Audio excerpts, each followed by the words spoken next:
Hello guys, welcome back to Rewind Reviews. Today we're going to be doing a spoiler talk for Black Panther, Wakanda Forever. I've got to be honest, before this movie came out I wasn't really sure if I was going to be doing a spoiler talk for this movie or not, because I thought that the biggest thing to really sort of talk about would be who the new Black Panther was, and that would really be it, which I could probably address within my spoiler free review, which already is up on my channel. But now having seen it, yeah, there's quite a bit to actually discuss, so I'm going to go not necessarily too in-depth into this, but I'm going to address a few things I did want to talk about in a spoiler-free review but couldn't because, well, spoilers. So this is your final warning to click away if you don't want this movie spoiled, but if not, then let's get on with it. So straight out of the gate, I can't believe that Doctor Doom is finally in the MCU. Actually, no, he isn't.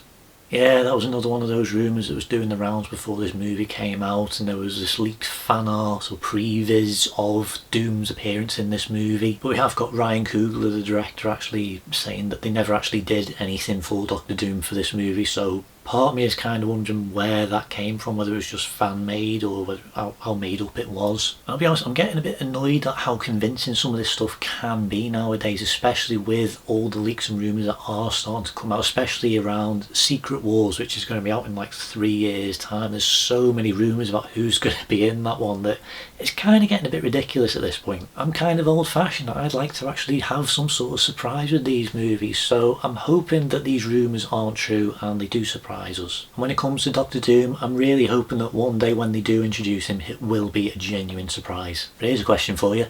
Who do you want to see playing Doom? Let me know down below. So let's talk about the thing that came as a surprise to pretty much nobody, and that is the identity of the new Black Panther. If you read the comics, if you've been following the marketing campaign, the clips, the posters that are being released, or just generally the casting for this movie and who is front and centre, then it's kind of obvious that, of course, the new Black Panther is Shuri. I'm going to be honest, leading up to the release of this movie there was a lot of speculation around who it was going to be, and of course it did become a bit more obvious over time about who it was who was going to ultimately take over the mantle. But when it comes to Shuri as a character, I did like her in the first one, but I didn't really see her in the role that she now is in. I didn't quite feel like she was a strong enough character to really sort of carry a movie like this, so it to me logically wouldn't have made sense to have put her front and centre. To me there were several options that they could have gone for. I thought that Okoye could have been a good one, I thought M'Baku could have been a good one, so I was quite curious to see how the movie would actually play out and if those theories were actually going to be true or not, because the movie does kind of throw you a bit of a curveball at one point, to the point where there's a scene where Okoye is demoted as the leader of the Dora Milaje, and I thought that was going to be the setup for her actually becoming Black Panther. I thought, have they actually managed to trick us into thinking that Shuri was going to take over when it's actually going to be Okoye? And then later on when the Queen gets killed off, yeah, the Queen dies in this, that I thought that Shuri was going to become the Queen and Okoye was going to be like reinstated, not as the leader of the Dora Milaje, but I thought that she was going to be reinstated as Black Panther. But I was invested in her story, in Shuri's story, and seeing where it was that she was going to. And I do actually agree with it a lot more since I've actually watched the movie, because has been a very natural progression. She really has stepped up to the plate in terms of performance and the way that the character's been written. There's a whole year time jump where Shuri has had to mature and get used to the fact that her brother's no longer around, that her mother is now reinstated as the Queen, that all of this chaos is kind of happening in the world.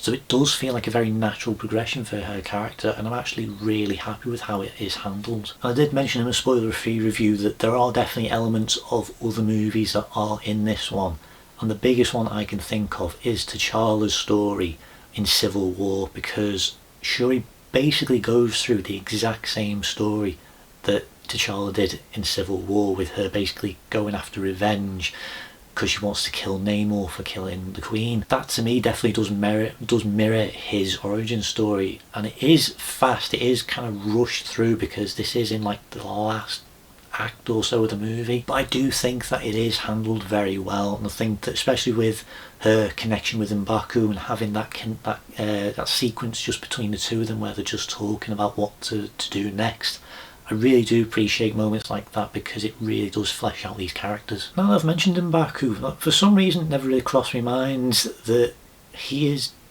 possibly now the king of Wakanda. I thought that Shuri takes over. I thought it was going to be like it passes down to her once the Queen's killed. But I'm actually quite surprised and quite pleased that it's going to be the two of them sort of being the ones who are protecting Wakanda, because I really do like their dynamic. And it was established in Civil War that the person who is Black Panther doesn't have to be the ruler of Wakanda, they can just be the protector while the king or queen is in charge. So that's kind of cool. I think one question that I did have going into this one was, if somebody else is going to be taking over as Black Panther, what are they going to be doing about the heart-shaped herb, because it was all burned in the first movie. So I'm glad that they do address it, and they do try and give it like a modern day twist where it is 3D printed. You know, it's a bit of a leap. Like 3D printing isn't nowhere near that sort of advanced, but this is Wakanda and they can pretty much do most things. But when it comes to the heart-shaped herb, I do feel like there is a bit of a plot hole, and it is very hard to really sort of talk about this considering what subject it is. I don't understand why it is that T'Challa dies in the way that he does. They don't specify what it is, which,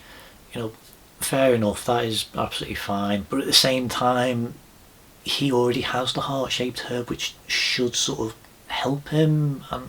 I don't really know. I think that there was probably other ways of them to really sort of address this, but I imagine what they were doing was trying to mirror what happened with Chadwick Boseman in real life. And as I said, Ryan Coogler, the people at Marvel, everyone who worked on the movie, they were put in a very difficult position of where to take this story going forwards without Chadwick. So I think it was handled very nicely. I do think it was very sensitive and very loving and affectionate, and I really do appreciate what they have done. And there is a really, really lovely sequence at the end of the movie which is just the full-on tribute to Chadwick Boseman, with a montage of him and Shuri interacting throughout the first movie. It's a really nice, quiet scene. I think that the performance from Letitia Wright is perfect, and I think that the way it is handled is brilliant. Within context of the movie, I am a little curious why they didn't show the Queen at some point within like that sequence. I feel like maybe what they could have done is have maybe like two mourning garbs where Shuri does the first one and that's the Queen, and then the second one, which is a lot tougher for her to let go of, and then we get the montage with Chadwick Boseman. I think that might have worked better within the context of the movie, but I think as it stands, it is a really, really beautiful scene. And then we get the post-credit scene, and it turns out that T'Challa's had a son this whole time, and I'm a bit conflicted on how to feel about it. It is an interesting direction for them to take with this franchise. It is a bit of a running thing now with a few of the Avengers now having kids of their own, which potentially is going to be setting up maybe like a young Avengers. I don't know how much those characters would sort of feed into that, but I'm curious to see where that leads. This movie actually does do a good job of setting up a few things that are going to be important going forward into the future. Like Namor is still around. Thankfully they don't kill him off. He is potentially going to be a prominent role going forwards. I don't know what movie or TV series he's going to fit into in the future, but I'm curious to see when he's going to return. I like that he's still an anti-hero. I like that his motivation is still a little murky, and I do think that it is good that they have kept him like that. But one character that we do know is going to be appearing in her own TV show is Riri Williams, aka Ironheart. I didn't think that she was too fleshed out in this, and I'm hoping that the TV series really does dig into who she is and her origin and the inspiration for the costume, because they don't even address that, whether it was inspired by Iron Man or not. Because I did say in a spoiler-free review that it does feel like there's not really much for her to really sort of do in this outside of like her technology being the initial kickstarter for the escalation of the war between Wakanda and Talokan. But I do think there might have been other ways around that, because I don't really feel like outside of that Riri really sort of adds anything else to this movie. I feel like maybe if she had a bit more of an impact over the finale, whether maybe her technology is the thing that ultimately saves everyone on the ship during the final battle, maybe that might be a really great way for her to have had a proper impact on this movie. So I'm curious to see what it is that they do with her in the future. I do like the actress. I think she is good in the role, but I just think that hopefully they do a lot more with her, and with the TV show that she is going to be getting, I really hope that they get a chance to properly flesh her out. I will admit, everything that I've been hearing from the TV show so far does actually sound like it's going to be something that will be worth watching, because it is going to be an exploration of technology versus magic, which is something that I really wanted Iron Man 3 to address, but they didn't. So it is pretty cool that we are going to get that, and the Hood is supposedly going to be one of the villains in it. The Marvel Comics Hood, not the one from Thunderbirds. Very briefly, I did mention in my spoiler-free review that somebody actually mentioned that she looked a lot like Metroid, and I said I just couldn't unsee it from that point onwards. The other costumes that I was referring to in that review were the ones that Okoye wears, like those blue costumes that can fly, because they to me sort of gave me like Power Ranger villain vibes, and they just looked a bit odd.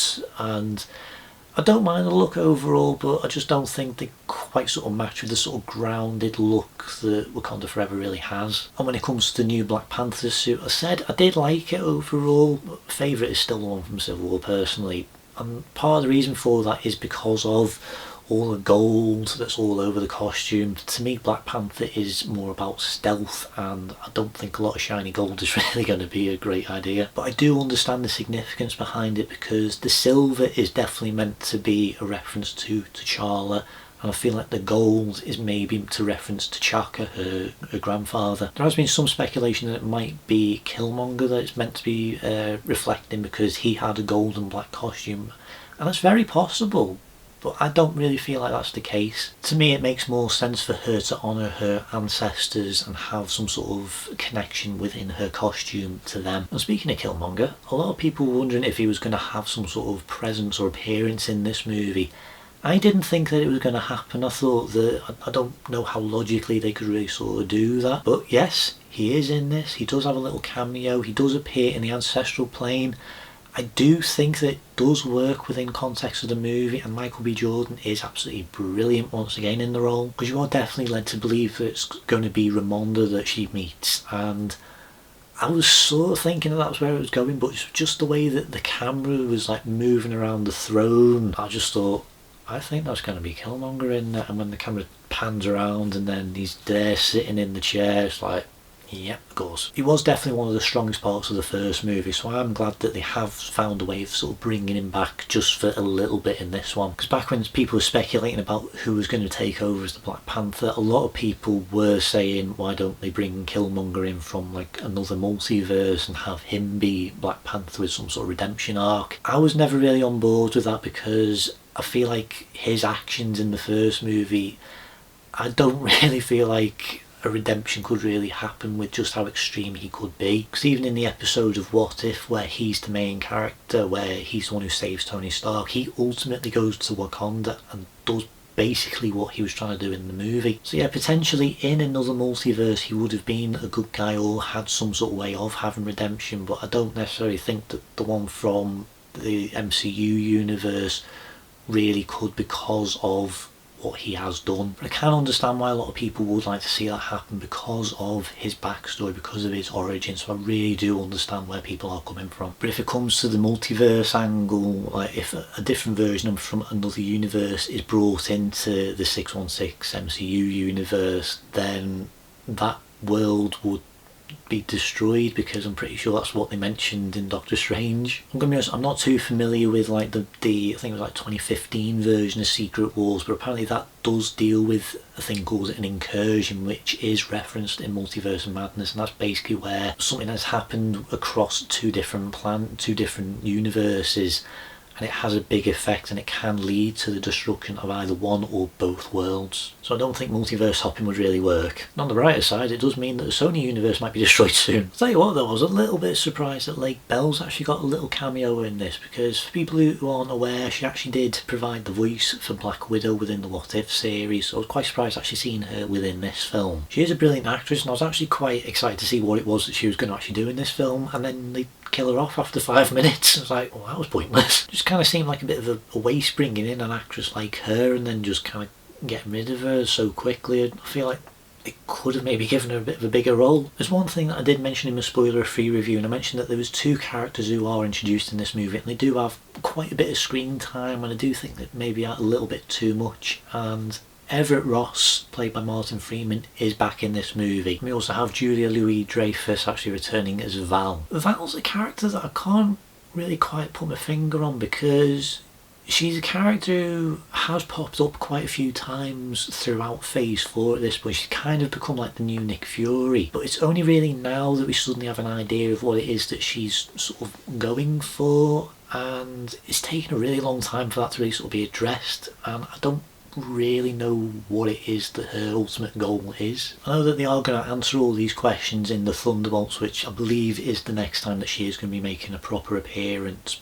But the reason why she's in this movie is to kind of just mention that she's after vibranium, or what would the world do if it had access to vibranium, and that is her dream. But other than that, I'm not quite sure why she's in this movie, because again, she doesn't have any sort of real impact over the movie. It's just like a cameo, just sort of established that one little bit of motivation. There's also a throwaway line where she mentions that she was married to Everett Ross, and it's just kind of out the blue and it doesn't really sort of fit within the conversation. I genuinely don't really know how to feel about the character, because we don't really know that much about her, so I'm really curious to see what it is that they are ultimately going to do with her, but it is going to be a few years before we really find out what that is. Black Panther Wakanda Forever has left things in a very interesting place for where not only the Black Panther franchise is going to go, but where the overall MCU is going to go. So I'm really curious to see where this is all heading to and how it all plays out, because there's so many things that are being set up, not only within this movie but across what Phase 4's been doing, because we're getting set up for things like Armor Wars, obviously Secret Invasion, Kang Dynasty, the Thunderbolts and Secret Wars. I don't know how all of these stories are going to connect together, because they do seem very separated from each other, so I really hope that it is knitted together very nicely. So we'll see how that goes. And that is everything I've got to say for this video. This is really just kind of my general thoughts on the movie that I couldn't really say within the spoiler-free review, so a little bit more rambly than usual, but I just need to sort of say a few other things. So I'm happy that maybe I'm able to sort of do this and have these kind of videos where I am able to kind of address things I wouldn't normally be able to do within a spoiler-free video. So if you have watched this video and the spoiler-free review, then thank you so much for watching. If you've enjoyed this content, please like and subscribe, hit the notification button to keep up to date on everything going on this channel. Since this is the spoiler review, if you have any thoughts whatsoever on this movie, go crazy in the comments. I'd love to hear what you guys think. Also, if you have any suggestions for any movies, TV shows, games that you'd like me to do a rewind review for, let me know in the comments and I'll try and get around to them one day. I don't know how long it's going to be before we do another spoiler talk again, because there aren't a lot of very big movies coming out that I feel like need to have a spoiler talk. Potentially Avatar, but we'll see when that comes out. So until next time, thank you so much for watching, and I'll see you next time on Rewind Reviews. See you guys.